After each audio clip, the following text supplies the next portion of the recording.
Hi Mark, my name is Bella.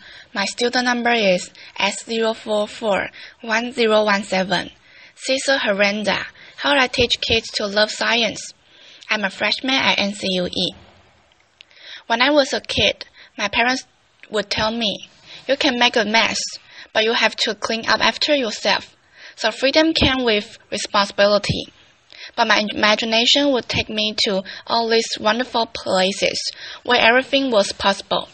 So I grew up in a bubble of innocence, or a bubble of enormousness. I should say, because adults would lie to us to protect us from the ugly truth.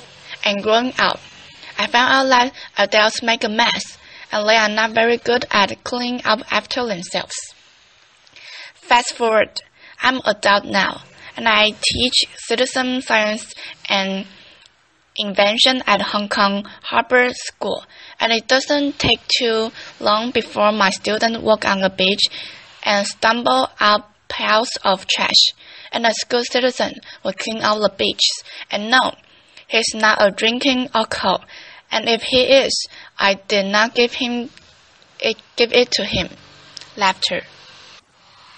And it is so sad to say that today, more than 80% of the oceans have plastic in them. It is a horrifying fact, and in past decades, we have been taking those big ships out and those big nets, and we collect those plastic bites that we look at under the microscope, and we store them, and then we put this data onto a map. But that takes forever, it's expensive, so that is quite risky to take those boats out.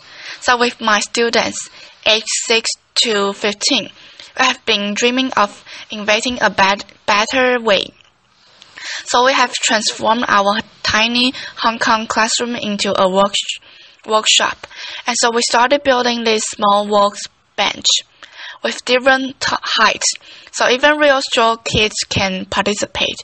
And let me to tell you, kids with power tool are awesome and safe. Laughter. Not really. And so, back to plastic. We collect this plastic and we grind it to the size we find in the ocean, which is very small because it breaks down. And so that is how we work. I like the imagination of my student worldwide. And my job is to collect the best of each kid's idea and to try to combine it into something that hopefully will work. And so we have agreed that instead of collecting plastic bits, we are going to collect only the data. We are going to gather an image of the plastic bags with robots. So robots, kids get very excited. And the next thing we do what we call rapid prototyping. We also rapid at prototyping that the launch is still in the lunchbox when we were hacking it. Laughter.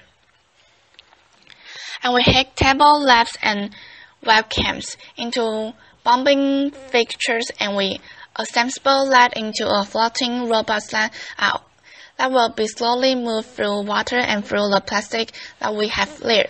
And that is the image that we get in the robot.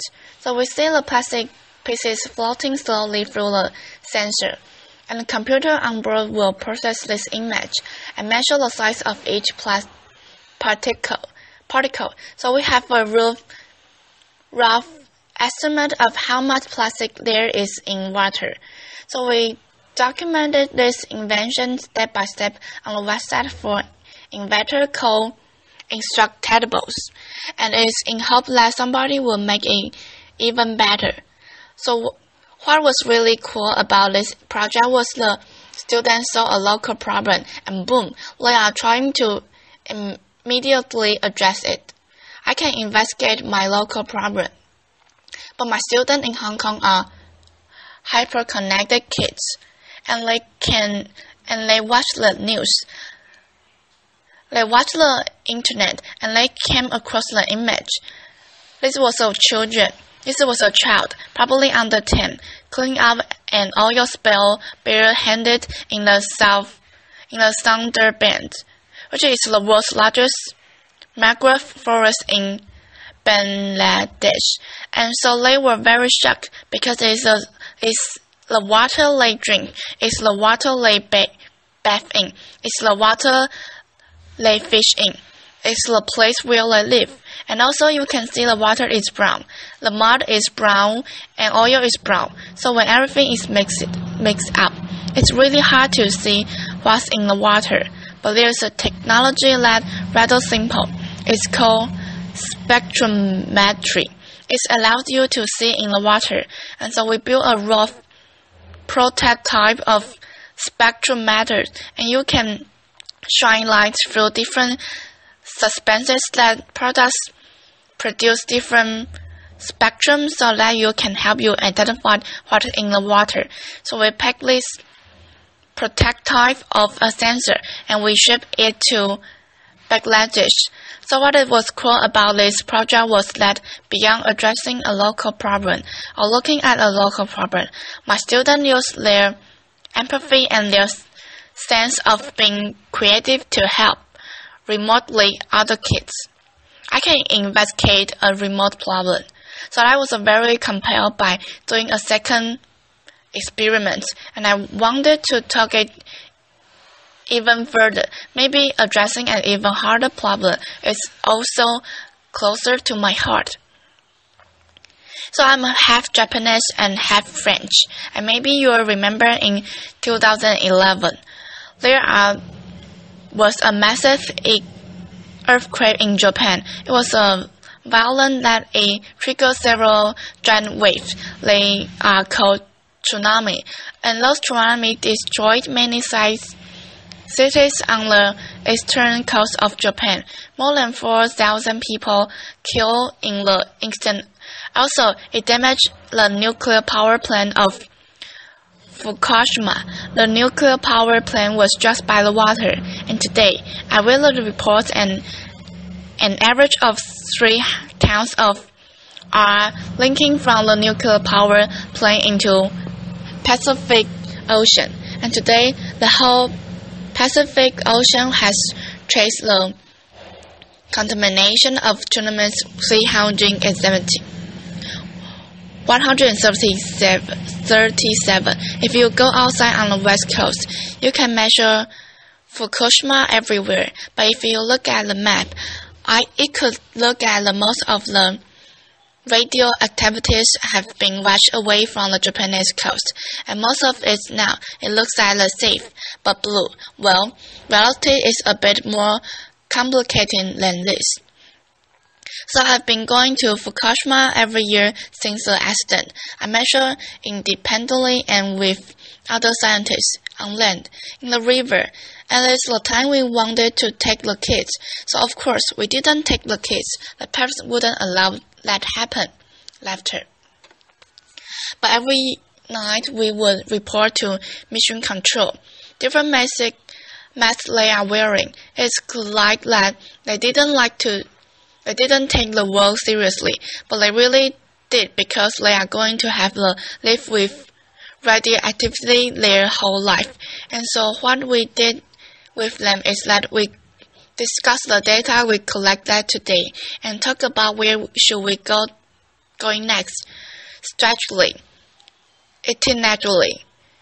And to do this, we built a very rough topographic map of the region around the nuclear power plant. And so we built the elevation map with string pigments to represent real-time data for radioactivity. So we spread water to simulate the rainfall, and with this we could see that the radioactivity dust was washing from the top of the mountain into the river system and linking into the ocean. So this was a rough estimate. But with this in my mind, we recognized a application. It was the closest civilizations have been to the nuclear power plant. We have sailing 1.5 kilometers away from the nuclear power plant. With the help of the local fishermen, we are collecting sediments from the seabed with a custom sediment. Simply, we are invented and built. We pack the sediments in small bags, then we dispatch them into hundreds of small bags that we send to different universities. We have produced the mass of seabed radioactivity, especially in extracts where the fish will reproduce, and I will hope that we will have improved the safety of local fishermen and of your favorite sushi. Laughter. You can see a progression here. We have gone from a local problem to remote problem to global problem, and it's been super exciting to work at the different scales with also very simple open sources technology. But at the same time, it has been increasingly frustrating because we have only started to measure the damage that we have done.